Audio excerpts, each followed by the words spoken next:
qu'il est agréable et doux pour des frères de demeurer ensemble. Et c'est par ce verset émanant du psaume 133, verset 1, que nous vous souhaitons la bienvenue à votre matinale Wake Up, cette émission tenue dans la présence du Seigneur. C'est lundi et toute la team est là. Bon, pas toute la team. On a 2 personnes de la team qui sont sur le plateau, qui sont présentes avec nous. Il s'agit de Grace Abi et de Mati Kwame. Shalom Grace. Shalom Ami. Merci ma sister. Comment tu vas? Très bien, belle couleur. L'orange te va très bien. Merci beaucoup, merci infiniment. Toi aussi, j'aime bien ta tenue. Merci. Le rose et le marron, c'est bon, c'est super. Alors tout à l'heure, on ira où ça déjà? En Georgie, c'est ça? Bien sûr. D'accord, installe-toi bien. Shalom Mati. Shalom Nami, shalom Grace. C'est vrai qu'il a raison, l'orange te va très bien. On aime bien, on apprécie. Merci. Tu es toute belle, ma sœur. Oh. Et Ne shalom pas écraser chez une vous. lame, s'il vous plaît. Hein. Vous arrêtez ces compliments. Merci, ma sister. Toi aussi, tu es toute belle. Oui, merci. Sinon, moi, Vous ça êtes va très très bonne, bien. ça. J'espère que Grace aussi. Ok. Mais vous rayonnez sur le plateau, donc c'est normal que ça aille, en fait. Allez, c'est lundi. Et puis, dans la rubrique Bonne santé, nous recevons le professeur Yao Herman, un habitué de la maison. Shalom, professeur. Bonjour Nami, en tout cas toujours un réel plaisir d'être avec vous. Bonjour à toute Le plaisir n'est l'équipe. pas fragile. Voilà. Ça se passe bien Très bien, en cardiologie? très bien. Je pense qu'on viendra pour une formation là-bas. Hein. Ben, je vous invite. D'accord, il n'y a pas de souci. On y sera. Pour ce début de semaine, nous recevons le pasteur Ali Moussa. Il est président des églises Assemblée de Dieu du Niger. Shalom, pasteur. Bonjour, Nami. Vous allez bien, pasteur? Bien par la grâce de Comment Dieu. est-ce qu'on dit bonjour en nigérien, en Nigérien, Hausa? Inakwana. Inakwana. Ok. Bon, j'avais l'info, mais j'avais peur en fait de me Ok. tromper. D'accord. Donc, Inakwana, pasteur. Darialo. Bienvenue. Merci beaucoup. Et la population du Niger Tout le monde se bien? porte bien par la grâce de Dieu. Dieu Ça merci. va. Installez-vous bien, pasteur. Et puis, prions ce matin avec Mati. Seigneur, merci pour ce beau jour. Merci pour ta présence qui règne parmi nous. Que toute la gloire te revienne au nom de Jésus. Amen. Amen. Partons tout de suite à la méditation matinale.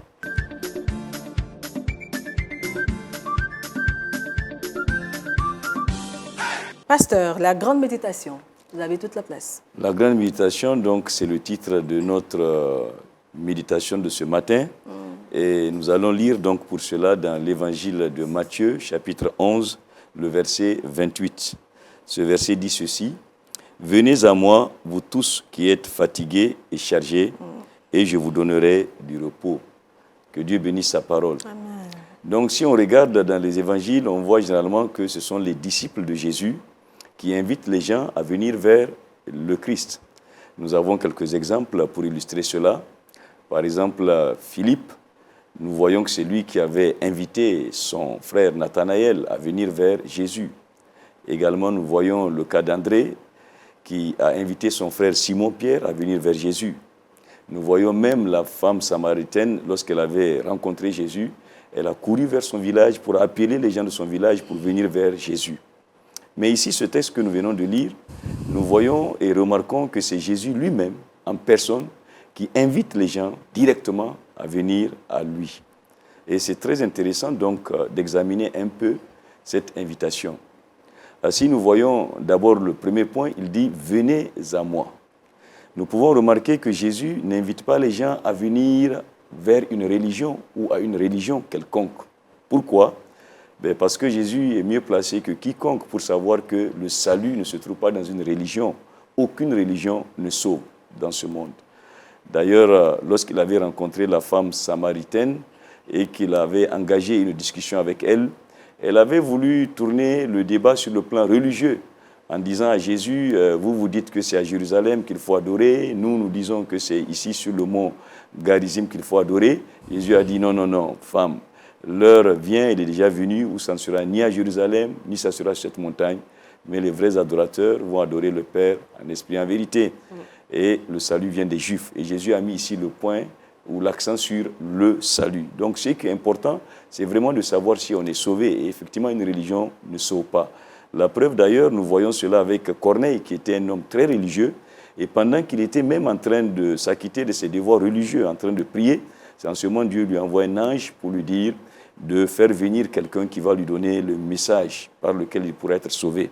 Si la religion sauvait, Corneille allait être sauvé dans sa religion. Et donc, ici, on voit qui sauve, c'est Jésus. C'est lui qui est venu dans ce monde afin de nous sauver de nos péchés. Peut-être toi qui nous écoutes ce matin, tu es dans une religion quelconque, sache qu'une religion ne sauve pas, mais viens à Jésus, Jésus sauve. Parce que la Bible dit, car Dieu a tant aimé le monde qu'il a donné son Fils unique afin que quiconque croit en lui ne périsse pas, mais qu'il ait la vie éternelle. Deuxième élément, Jésus a dit, venez à moi, vous tous. Ici, nous voyons que cette invitation, elle est inclusive. Personne n'est mis de côté, personne n'est exclu. C'est pourquoi d'ailleurs nous l'avons intitulé la grande invitation, qui inclut tout le monde. Ça veut dire les juifs comme les non-juifs, les hommes comme les femmes, les riches comme les pauvres, les intellectuels comme les non-intellectuels. Tout le monde est invité, tout le monde a sa place auprès de Jésus-Christ. Souvent, dans certains pays, les gens pensent que venir à Christ ou bien être chrétien, c'est une affaire seulement des gens qui sont de la côte. En général, par exemple, au Niger, ce que les gens pensent. D'autres même vont jusqu'à dire que c'est la religion des Blancs. Non, c'est tout simplement le chemin de salut où tout le monde est invité. Donc, toi aussi, tu es invité parce que Jésus a dit « vous tous qui êtes vous tous », donc sans exclusion. Mais il a précisé en disant « vous tous qui êtes fatigués et chargés, et je vous donnerai du repos ». C'est là où ça devient intéressant, parce que dans ce monde, en tout cas qu'on le veuille ou non, les gens sont fatigués. Fatigués d'une manière ou d'une autre, fatigués de plusieurs choses. Et donc on peut rapidement, pour terminer, parler de peut-être 4 types de poids ou bien de fatigue que nous pouvons noter et face auxquels Jésus invite les gens à venir. Il y a des gens qui sont fatigués par leur péché. Le péché, ça fatigue, ça épuise. D'ailleurs, quelqu'un qui est vautré dans le péché, quand vous le regardez, même physiquement, vous sentez qu'il est vraiment épuisé. Dans l'évangile de Luc, au chapitre 7, lorsque Jésus était dans la maison d'un pharisien, à table, assis avec lui, la Bible nous parle d'une femme pécheresse, donc certainement qui vivait très mal, et qui est venue auprès de Jésus, qui s'est mise à ses pieds et qui pleurait, qui versait des larmes. Elle a même versé du parfum sur les pieds de Jésus, elle les essuyait avec ses larmes. Donc elle était en train vraiment de pleurer, de verser abondamment de larmes. Pourquoi ? Parce qu'elle est fatiguée de sa vie de péché, elle est fatiguée vraiment et elle voulait le repos. Et justement, elle n'a pas été déçue parce que Jésus lui a dit « Femme, tes péchés sont pardonnés » et Jésus lui a dit « Va en paix ». Donc Jésus vraiment l'a déchargée, lui a donné le repos également pour son âme et elle est partie avec le repos. Peut-être que toi qui nous écoutes ce matin, tu es aussi fatigué par tes péchés, alors Jésus t'invite également à venir à lui et si tu viens à Jésus, tu auras le repos. Tu es malade, tu es fatigué par ta maladie, laisse-moi te dire ce matin que Jésus t'accorde du repos. Ouvre ton cœur, reçois Jésus et invoque-le et il te touchera là où tu es, devant ton écran de télévision. Et je prie ce matin que la puissance de Dieu descende sur toi pour t'apporter la guérison physique au nom de Jésus Nazareth. D'autres sont fatigués à cause des problèmes de foyer, des problèmes conjugaux et qui peuvent avoir plusieurs raisons. Certains, par exemple, c'est manque d'enfants. Et je connais des foyers perturbés, fatigués à cause de manque d'enfants. Mais même là, également, Jésus intervient pour apporter des enfants. Je pense à un couple que je connais très bien, qui a fait 8 ans dans le mariage sans enfants, mais quand ils sont venus à Christ, alors Jésus les a visités, ils sont bénis avec un joli garçon qui a même grandi à l'heure où je vous parle et qui est vraiment la joie dans leur maison. Je ne sais pas ce qui fatigue ton foyer, mais je sais que si tu viens à Jésus, il va t'accorder également le repos. Et enfin, certains sont fatigués, on peut dire, par le travail qui ne marche pas. On fait beaucoup d'efforts, on fait beaucoup de choses, mais on a très peu de revenus ou bien on a très peu de résultats. C'est l'exemple de Pierre, qui était une fois avec ses amis à la pêche et qui avait passé toute la nuit à travailler, mais sans prendre un seul poisson. Ça arrive. Donc on peut dire qu'il était vraiment fatigué dans son travail. Mais quand Jésus est venu, il a dit « Avance seulement en pleine eau, jette ton filet ». Et quand il avait obéi, il avait fait une pêche miraculeuse au point même où il avait demandé de l'aide et ils ont rempli 2 barques de poissons. Donc Jésus a mis sa main dans son travail et son travail a été richement béni. Peut-être que dans ton travail, ça ne va pas ce matin. Tu es fatigué même et tu n'as pas de résultat. Alors la bonne nouvelle, c'est que Jésus t'invite à venir à lui. Toi qui es fatigué sur le plan professionnel, il va te toucher il va toucher ton travail. Et quand Jésus touche ton travail sera béni et prospère. Et ce matin, je prie pour toi que Dieu bénisse ton travail et que ton travail prospère dans le nom de Jésus. Amen. Je terminerai seulement en disant ceci, quand Dieu bénit ton travail, n'oublie pas que ce n'est pas simplement pour que tu jouisses de tout ce que tu as, toi seul, mais il te faut apprendre à partager, d'abord à participer à l'œuvre de Dieu. Et une des meilleures façons, c'est de participer à l'œuvre de Dieu dans ton église locale, mais aussi participer à l'œuvre de Dieu au niveau d'une télévision merveilleuse comme LMTV, qui est sans doute une bénédiction pour toi, parce que tu écoutes LMTV, tu regardes LMTV et tu es béni. Et je prie pour que tu sois parmi ceux qui vont soutenir aussi LMTV au nom de Jésus. Amen. Amen. Merci, pasteur. La grande invitation, c'était cette belle exhortation du pasteur Ali Moussa qui résonne encore ce matin dans nos cœurs, qui nous invite, qui nous encourage à venir, ou je dirais même à revenir vers le Seigneur, peu importe notre religion, notre couleur de peau, peu importe le fardeau que nous portons, le Seigneur donne encore du repos, il sauve, et c'est par cette belle exhortation que nous vous invitons à revenir vers le Seigneur. Merci infiniment, pasteur. Merci beaucoup. Professeur, réaction pour la méditation et puis votre message à l'endroit de tous ces téléspectateurs qui hésitent encore à soutenir LMTV. En tout cas, merci Nami, merci pasteur en tout cas pour cette belle exhortation. En tout cas, moi en tant que médecin, si je veux transcrire ça dans le domaine médical, j'aurais dit venez vous tous qui êtes malades pour que le médecin vous voie. Oui, mais nous, comme on le dit, les médecins, ils soignent, mais c'est Dieu qui guérit. Et quand Jésus nous guérit, il nous guérit corps, âme et esprit. Amen. Voilà, il nous guérit corps, âme et esprit. Et nous sommes transformés et nous allons de l'avant. Et en tout cas, vraiment, merci pasteur pour cette exhortation. Et pour pouvoir atteindre ces objectifs, pour que les gens viennent encore plus au Seigneur, il faut soutenir l'œuvre de Dieu, il faut soutenir LMTV, qui depuis plusieurs années s'est engagé à travailler à ce que les âmes reviennent au Seigneur par les médias. Et lorsque les gens ne viennent pas, il faut aller les chercher, il faut les atteindre. Et pour les atteindre plus facilement aujourd'hui, c'est par les médias, c'est par Internet, c'est par les réseaux sociaux, c'est en continuant à entretenir, à soutenir ce genre de message. Et en tout cas, je veux appeler tous ceux qui hésitaient encore et qui, en tout cas, avec ce fardeau-là, qui ne savaient pas comment peut-être soutenir l'œuvre de Dieu, de pouvoir soutenir l'MTV qui s'engage depuis plusieurs années maintenant à soutenir l'œuvre et à apporter les âmes au Seigneur. Amen. Merci, professeur. Abigrâce. J'aimerais dire merci au professeur. C'est tout. Ah, d'accord. Merci, professeur. Pasteur, on va prier. Ok. Seigneur notre Dieu et notre Père, nous voulons te dire merci pour ta présence en ces lieux. Nous voulons te dire merci pour ta parole qui nous invite à venir à toi. Nous prions pour que tous ceux qui écoutent ce message, qui ne sont pas encore à toi, tu les touches et tu les ramènes à toi. Merci pour le repos que tu nous as donné, le repos dans nos âmes, dans nos cœurs, dans nos vies, dans tout ce que nous entreprenons. Bénis, Seigneur Dieu, ces moments que nous passons encore en ta présence, au nom de Jésus. Amen. Amen. Merci, pasteur. Allez, direction Culture Actu avec Abigrâce.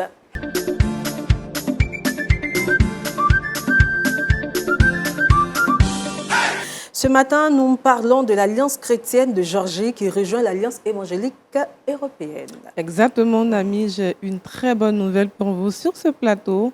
Après, je dirais, l'adhésion remarquée de l'Alliance évangélique d'Ukraine, c'est au tour de la Géorgie de rejoindre l'Alliance évangélique européenne. Et je dirais que l'Alliance évangélique de la Géorgie a été fondée en 2019. Et la nouvelle résonnante, c'est qu'elle devient membre de l'Alliance évangélique européenne, et ce depuis novembre 2025. Alors, pour souligner en marque rouge, l'Alliance évangélique européenne a été fondée en 1952. Elle représente la voix de plus de 26 millions d'évangéliques à travers l'Europe. Donc, c'est un mouvement de l'esprit qu'il faut encourager. C'est un mouvement d'unité, de savoir que l'Europe est soudée, l'Europe est unie en ce qui concerne les valeurs chrétiennes. Et c'est la bonne nouvelle que j'avais pour vous sur ce plateau. Merci, Abigrâce. Très bonne nouvelle, n'est-ce pas, pasteur? Je vois le pasteur qui hoche la tête. Effectivement, c'est une très bonne nouvelle parce que je crois que c'est l'Alliance. Oui, c'est une très bonne nouvelle. Ça s'agrandit. C'est super. Merci, Abigrâce. Très bonne nouvelle. Elle s'agrandit. D'accord, merci à tout le monde. L'heure vient, elle est déjà venue où les vrais adorateurs adoreront le Père en esprit et en vérité. C'est par ce verset de Jean 4, verset 23, que je me permets d'introduire la vidéo du jour. Une vidéo que je qualifie de hors pair, de hors du commun. C'est une vidéo dans laquelle on voit des médecins en pleine salle d'opération, voilà, s'unir pour adorer le Dieu vivant. Regardons ensemble la vidéo du jour.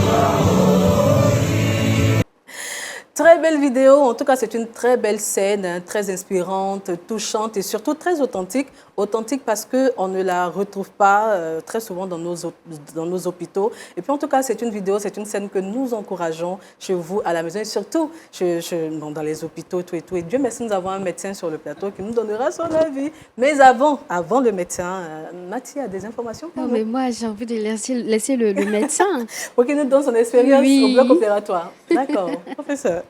En tout cas, c'est extraordinaire ce que nous venons de voir. De voir que toute l'équipe médicale, alors au bloc, va prier pendant l'intervention. Et il faut juste savoir que, comme je l'ai dit tout à l'heure, les médecins, nous soignons, mais c'est Dieu qui guérit. Et la Bible dit que, voilà, il nous guérit de toutes nos infirmités, de toutes nos maladies. Et moi, je crois en la guérison divine, croyant en la guérison divine. C'est vrai que d'autres personnes n'y croient pas, mais moi, en tout cas, avant chaque bloc, je me mets à prier avant de rentrer au bloc. Et bien des fois, pour ne pas dire toutes les fois, en tout cas, le Seigneur m'a soutenu parfois dans certaines décisions critiques, urgentes. Puisque moi, je suis souvent dans l'urgence où le patient il fait une crise cardiaque. Donc, ça se joue à la minute. C'est une course contre la montre pour sa survie. Et parfois, la décision idoine au moment opportun peut le sauver. Et donc, il faut vraiment encourager ce genre de choses et que les gens croient que c'est Dieu qui guérit véritablement. Mais est-ce que vous arrivez de prier sur le patient, sur le malade? Non, parfois, je prie intérieurement pendant le bloc, parfois pour demander une orientation, mais souvent je prie aussi avant et je prie aussi pendant mon bloc. Amen. Voilà. D'accord, pasteur. Mathie Kwame. Ça me va. J'aime bien la Tu as eu réponse. ta réponse? Oui, j'aime bien. C'est vrai qu'on a un cas particulier et ça donne vraiment l'envie de reproduire chez soi. Et partout où il y a le Saint-Esprit, il y a forcément des âmes qui reconnaissent le Seigneur en tant comme il est, comme Seigneur qu'il est. Et moi, j'ai regardé cette vidéo vraiment avec toute une joie dans le cœur et reconnaître, de voir des médecins. C'est pas forcément parce qu'ils sont des médecins, mais de voir que dans une salle d'opération, on glorifie le nom du Seigneur. La Bible dit que tous ceux qui vivent tous ceux qui respirent doivent louer le Seigneur. Et pour moi, c'est vraiment une marque de reconnaissance. Peut-être on ne sait pas, on n'est pas allé au bout de la vidéo, peut-être on ne nous dit pas que le malade a été guéri miraculeusement ou bien, mais je sais qu'il y a eu intervention de la main du Saint-Esprit là-bas. Donc, je suis très heureuse et que cela se reproduise partout dans nos hôpitaux. En tout cas, nous sommes très heureux sur ce plateau. Alors, ce que moi je vois sur la vidéo, c'est la créature qui adore le Créateur. Et c'est dans un contexte très particulier, dans une salle d'opération, donc dans un bloc opératoire. Et je me demande, je m'interroge, est-ce qu'il n'y a pas un cas qui est impossible pour la médecine? Parce que comme le médecin l'a dit, c'est vrai que la science soigne, mais c'est Jésus qui guérit. Donc, on a l'impression qu'ils sont à un niveau où ils se disent que nous sommes limités. C'est vrai, malgré le matériel, malgré la connaissance que nous avons, nous savons que le souffle de vie ne dépend pas de nous. Nous savons que la guérison ne vient pas de nous, mais la guérison vient, je dirais, du Créateur. Et ça me rappelle mon expérience quand j'entrais au bloc opératoire, je vois le médecin devant qui me dit que j'accepte de faire l'opération parce que je suis chrétien. Et ça, vraiment, ça touche. Et quand tu rentres dans la salle d'opération, que tu vois des médecins sont en train de prier, tu te rends compte que tu te dis, mais c'est que le cas est grave. Seigneur, soit, si je ne me réveille pas, que je me réveille au paradis, sauve-moi. Tu fais la repentance de tes péchés.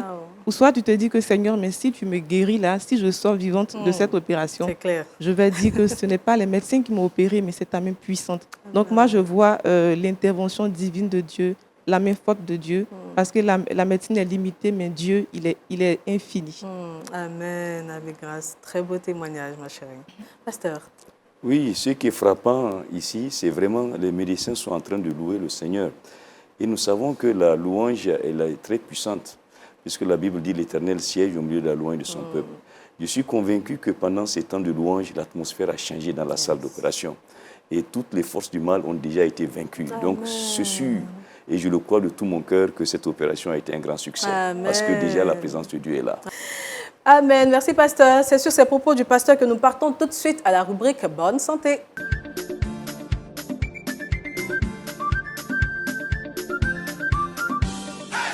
Je l'ai dit, d'entrée de jeu, la rubrique Bonne santé reçoit le professeur Yao Herman. Et puis notre thématique de ce jour, les facteurs de risque cardiovasculaire. Merci Nami. Je vous en prie. Merci de me permettre de parler aujourd'hui des facteurs de risque cardiovasculaire. Alors, qu'est-ce que c'est? C'est en fait des situations qui peuvent être des maladies ou qui peuvent être des habitudes de vie, donc qui vont exposer en fait à faire des maladies cardiovasculaires, des complications cardiovasculaires dans les années à venir, c'est-à-dire dans les 10 ans ou dans les 15 ans à venir. Alors, ces facteurs-là sont divisés en deux groupes. Il y a ce qu'on appelle les facteurs non modifiables, donc des facteurs sur lesquels on ne peut pas agir, c'est-à-dire par exemple l'âge. Donc quelqu'un qui a 80 ans malheureusement ne peut pas rappeler son âge à 20 ans. Voilà. Donc c'est des facteurs non modifiables. Il y a également le genre ou le sexe. Donc le sexe masculin en général est plus exposé à faire des maladies cardiovasculaires avant la ménopause chez les femmes, mais à partir de la ménopause, les deux sexes féminins comme masculins ont le même risque. Parce qu'avant la ménopause, les femmes sont protégées par les hormones. Donc, elles font moins de maladies cardiovasculaires. Et il y a par exemple la race. Parfois, certaines maladies peuvent être plus fréquentes chez les Noirs, etc. Ça, c'est des facteurs non modifiables. Il y a les facteurs ensuite modifiables. Donc, avec en premier lieu l'hypertension artérielle. L'hypertension artérielle, qui est une élévation permanente de la pression artérielle, qui va entraîner après des maladies cardiaques, des maladies des vaisseaux telles que les AVC, la crise cardiaque, et si ce n'est pas traité ou si ce n'est pas diagnostiqué tôt. Il y a également le diabète, donc une élévation chronique du taux de sucre dans le sang, qui va exposer après à faire des maladies des vaisseaux, avoir des maladies au niveau des membres inférieurs, des artères qui vont se boucher ou des crises cardiaques, etc. Il y a également l'excès de cholestérol, donc de la graisse qui va se déposer dans les artères. Imaginez un tuyau où il y a de la graisse qui a rempli le tuyau et qui empêche finalement le sang de circuler normalement, exposant à des maladies cardiovasculaires, pas forcément immédiatement, mais souvent dans les années à venir. Il y a également le tabagisme, donc le tabac qui va fragiliser les artères, qui va endommager les artères et on va dire concourir au fait que les artères n'arrivent plus à se détendre comme elles le devraient. Ça, c'est les facteurs de risque modifiables principaux. Après, il y a également des facteurs tels que l'excès de poids. Donc, avoir un poids en excès, souvent qui va avec le cholestérol aussi qui est important. L'inactivité physique, la sédentarité, donc ne pas faire du tout de l'activité physique. Il y a également le stress, donc un stress trop important, une mauvaise qualité du sommeil, tout ça pouvant exposer à faire des maladies cardiaques. Alors finalement, l'intérêt réside dans la prévention parce que ces facteurs, vous avez vu que certains sont modifiables et ceux-là, c'est sur lesquels on peut agir. On peut agir en amont pour éviter que ces éléments-là puissent être présents, puissent apparaître, ou bien s'ils sont déjà présents, pour éviter qu'ils puissent concourir à nous donner des maladies, donc les traiter. Si, par exemple, on a l'hypertension artérielle, il faut se prendre en charge, voir un médecin pour prendre en charge l'hypertension artérielle. Si on a du diabète, par exemple, il faut adopter un régime, voire prendre des médicaments selon les prescriptions, voilà, du médecin. Merci beaucoup, professeur. Professeur, j'ai une question. Parmi tous les facteurs de risque que vous avez énoncés, quels sont les facteurs de risque les plus dangereux et que la population ignore? Non, le plus dangereux, ça reste l'hypertension artérielle. C'est le plus fréquent et c'est le plus répandu et c'est le plus dangereux. L'hypertension artérielle touche à peu près plus d'1 milliard de personnes dans le monde. Il y a à peu près 1,3 milliard de personnes dans le monde qui sont atteintes d'hypertension artérielle, soit qui se savent hypertendus, mais dans bien des cas, notamment dans nos régions, ils ne se savent pas hypertendus et qui vivent avec une pression artérielle élevée, mais sans le savoir. C'est pour ça qu'en fait, il peut y avoir des signes qui peuvent exposer à connaître sa pression artérielle. Donc, on peut avoir des maux de tête, par exemple, ou des vertiges qui font qu'on va à l'hôpital. Mais parfois, ça peut être diagnostiqué de façon fortuite. Donc, on fait un bilan comme ça de routine et on voit qu'on a la tension élevée. Mais chez nous, la plupart des cas, c'est des complications. Donc, le patient qui a fait son AVC, c'est maintenant qu'on voit qu'il a l'hypertension. Donc, c'est pour ça qu'il faut, à partir d'un certain âge, à partir de 45 ans, il faut peut-être prendre la pression artérielle chaque année pour voir. Voilà. Donc, c'est l'hypertension artérielle qui est vraiment le plus grave. Et tous les autres facteurs, on va dire les 4 principaux, hypertension artérielle, diabète, tabagisme et cholestérol, c'est vraiment les 4 principaux qui sont les plus graves. D'accord. Mais professeur, est-ce qu'une personne hypotendue peut être exposée aux maladies cardiovasculaires? Non. Bon, en fait, l'hypotension, ça va exposer plus à des petits malaises, tels que des petits vertiges, des choses comme ça, mais pas à une maladie cardiovasculaire. Après, l'hypotension, c'est relatif, ça veut dire tout dépend de la tolérance du patient. Quelqu'un peut avoir 9 de tension et n'avoir aucun signe. Voilà. Et quelqu'un, mais en général, à partir de 8 de tension, par exemple, on estime que la tension est trop basse. Mais en général, quelqu'un peut avoir 9, 10 de tension et ne avoir aucun signe. Donc, il n'y a pas de traitement particulier. D'accord. Oui, Merci, professeur. Alors, j'aimerais que le professeur revienne sur le sport. Dans quelle mesure le manque de sport peut entraîner les maladies cardiovasculaires? Effectivement, merci pour la question. Donc, en fait, le manque de sport est un facteur de risque cardiovasculaire. Pourquoi? Parce que le sport a beaucoup de vertus. Le sport a beaucoup de vertus et notamment, il permet de réguler la pression artérielle lorsqu'on fait beaucoup de sport. Donc, ce qui est conseillé, c'est de faire, en théorie, au moins 30 minutes de sport modéré, 3 à 5 fois par semaine. Voilà.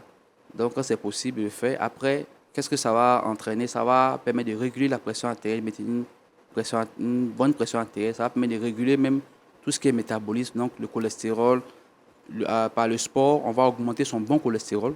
Le bon cholestérol, c'est cette partie du cholestérol qui va partir dans le foie et après être dégradée.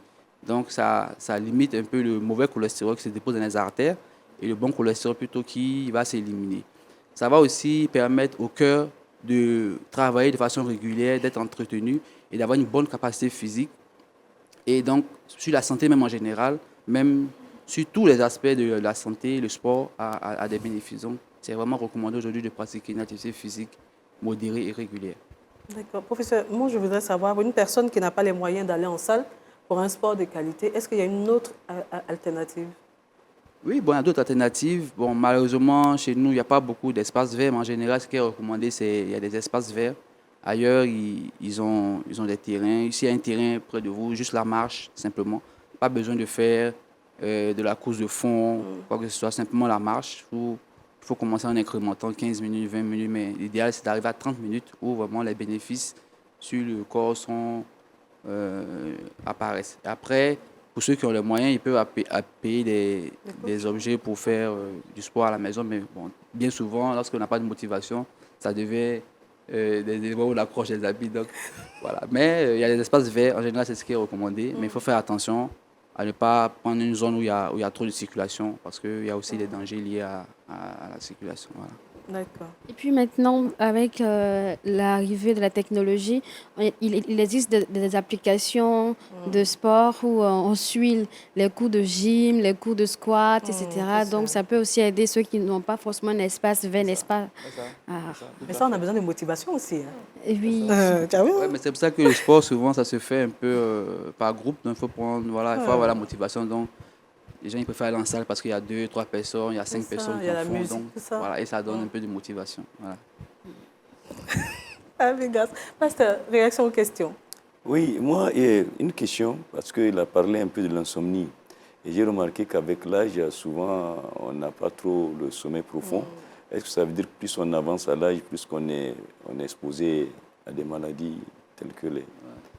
Donc, merci, Pasteur, pour la question. En fait, déjà, l'âge en lui-même est un facteur de risque. Comme je l'ai dit, il est non modifiable. Donc, plus l'âge va avancer, plus le risque de faire des maladies cardiovasculaires va augmenter. C'est pour ça qu'il faut insister en amont sur la prévention de tout ce qu'on peut contrôler. Voilà, parce que l'âge en lui-même est un facteur de risque important. Et effectivement, le sommeil également, donc lorsqu'on ne dort pas bien, ça va contribuer à avoir de l'hypertension artérielle. Ça peut contribuer. Alors après, le manque de sommeil peut avoir plusieurs causes, hein, mais parfois il y a des causes qui peuvent être traitées. Parfois aussi, il suffit juste peut-être de faire un peu de sport, de pouvoir diversifier un peu ses activités, de pouvoir dormir un peu tôt, de pouvoir faire un peu l'ordre de ses activités pour pouvoir juste réguler ça. Ou parfois, il suffit de prendre parfois certains traitements, ça peut nécessiter de prendre certains traitements, mais pendant des courtes périodes, pour pouvoir retrouver une bonne qualité de sommeil. Merci beaucoup. D'accord. Merci, pasteur. Merci, professeur. Le Tribox, c'est avec Mathie. Et ce matin, elle nous donne des astuces pour nettoyer une planche à découper avec du citron. Le Tribox.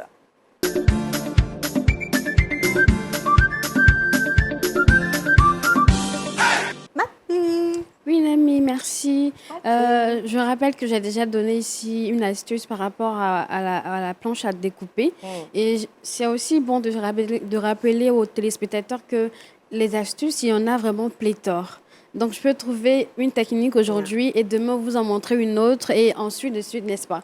Donc, ce matin, je reviens encore avec la planche à découper. J'ai découvert une astuce très intéressante qui est assez simple et pratique, voilà, pour nettoyer notre planche à découper. Je disais que c'est un élément dans notre cuisine qu'il faut vraiment désinfecter, désincruster, parce que quand on découpe les éléments, c'est-à-dire les légumes, tout ce qu'on découpe sur la planche à découper, peut aussi s'imprégner des bactéries. S'il y a des bactéries, ça a forcément un impact sur notre santé. Donc, il faut prendre la peine de la même manière qu'on nettoie donc, les assiettes, les fourchettes et tout ce qu'on utilise. Il faut aussi nettoyer quotidiennement notre planche à découper lorsqu'on a fini de cuisiner. Et ce matin, l'astuce que je vous propose, chers téléspectateurs, les amis, c'est d'avoir avec vous, comme Ami l'a dit en entame, du citron. Et je vais y ajouter aussi du gros sel. Le gros sel est disponible partout dans les commerces, dans les supermarchés. Vous pouvez en avoir. Et aujourd'hui, je ne parlerai pas de bicarbonate, je ne parlerai pas Vinaigre blanc. de vinaigre blanc. Mais je vous parle du On se citron. repose. Et oui, je vous parle du citron et je vous parle du citron. Au risque de me répéter, du gros sel. Donc, on va prendre notre planche à découper naturellement qu'on va déposer. Et on va prendre le gros sel pour saupoudrer sur la planche à découper, grossièrement, franchement, vraiment en mettre une grande quantité. Et on va couper notre citron en deux. Pour ça, si la planche est fine ou plate, ça dépend de la forme, mais vous pouvez prendre 2 citrons. Oui, quand on finit, Selon la taille. voilà, c'est selon en tout cas la forme de votre planche. Donc vous prenez le citron, vous découpez et vous coupez en deux. Vous prenez une partie et vous frottez. Pendant qu'il y a le gros sel sur la planche, vous frottez simplement, frottez, faites des allers-retours, revenez, insistez sur les bordures, vraiment bien nettoyer, bien laver et vous pouvez aller faire rincer votre planche à découper et nettoyer toujours avec un torchon, vraiment un sopalin, quelque chose qui est très propre pour pas que vous reveniez encore laisser les bactéries sur votre planche à découper. Et donc l'astuce est simple, la voilà. Et comme d'habitude, je vous laisse regarder la vidéo pour que vous puissiez mieux voir de quoi il s'agit. Et on revient.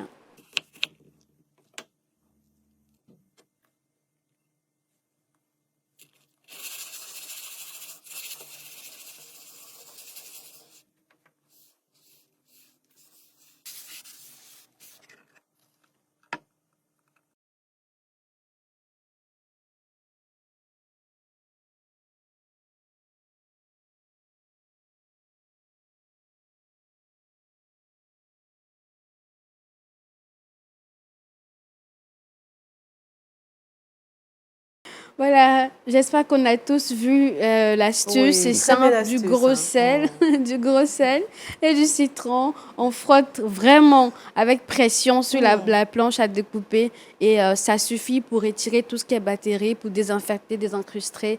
Et vraiment, c'est Mais si on n'a pas de intéressant. force, pour une personne qui est svelte comme moi, pour une personne qui n'a pas de force, est-ce qu'on Oui. peut louer son frère qui a les muscles, Qui a les pectoraux, muscles. tout ça, Ah oui, pour juste frotter, hein, juste je pour pense frotter. que ça peut aider. L'ami, elle vient de nous donner une astuce aussi. Si on ça. ne peut pas, Voilà. on peut louer l'époux, le frère, C'est le ça. cousin. Mais à défaut, souvent, on peut être seul à la maison. Les enfants, on ne peut pas les inviter pas du tout. à faire cette astuce avec nous. Ils vont l'appeler le sel. C'est qui n'est pas bon pour la santé. Donc, ce qu'on va faire, c'est qu'on ne va pas mettre trop de pression. On va aller tout doucement, selon notre force. Mais le but, c'est de vraiment nettoyer la ça. planche à découper. Merci, Mathilde. Je t'en prie, Nami. Professeur. En tout cas, très belle astuce. Et je m'attendais au vinaigre blanc aujourd'hui, mais bon. Malheureusement, Pas de Bibi baby se national, repose. pas de vinaigre Mais bon, International, s'il te plaît. Ah, mais bon, pardon. le citron aussi, c'est un antiseptique, donc Ouais. je pense que c'est une belle astuce simple à réaliser. Et bon, voilà. Merci. Il Merci, a rappelé professeur. que le citron, c'est un antiseptique. Voilà. N'oubliez pas. Hein. Pasteur, vous avez aimé l'astuce? Beaucoup même. Oh. Et je bénis Dieu pour cela. Merci beaucoup. Amen. Merci, pasteur. Avec grâce, Je la valide. mère des Je validations, valide. elle a validé. Et avec elle, on va terminer cette série de rubriques avec le saviez-vous. Le saviez-vous que le dauphin nage même quand il dort? Le saviez-vous?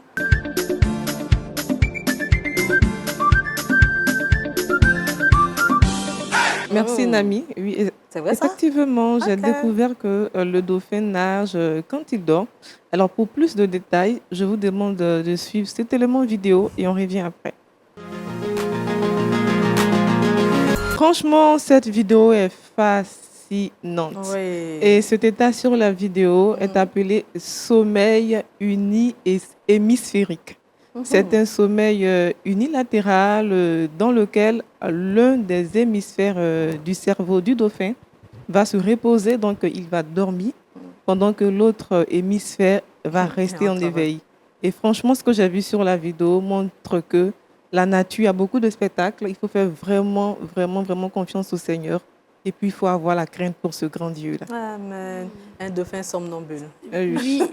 Ah, c'est vraiment impressionnant parce Oui. que il dort, mais il nage. Il nage, oui, c'est ça. Ah, Est-ce qu'il est conscient qu'il est en train de nager? Vraiment, Ah oui. on ne sait pas. Il est conscient. Ah, il est conscient. Puisque Quand on dort, est-ce qu'on est conscient?